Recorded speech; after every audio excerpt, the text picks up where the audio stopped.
Nisa Bulavinaka, I hope you're all doing well and staying safe.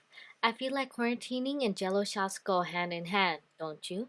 Jello shots are super easy to make. I'm going to be following the directions on this box. Even if you don't use this specific brand, the ratio is still the same.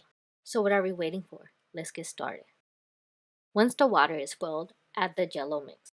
Since we are adding vodka to our jello shot, what you do is split the cold water in half. In this recipe, it says 1.5 cups of cold water. So we are going to use 3/4 cups of cold water and 3/4 cups of vodka. This portioning works really well for me. If it's not strong enough for you, you can add more alcohol and less cold water. Just make sure you do not add too much alcohol because it may not solidify.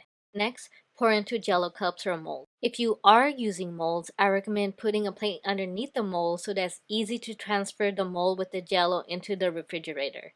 Trust me, I learned this the hard way. Refrigerate for 4 hours and enjoy. Let me know what you think and don't forget to subscribe to my YouTube channel, Instagram, Twitter, and Snapchat. Vinaka Vaku Levu for watching. Until next time, Mode.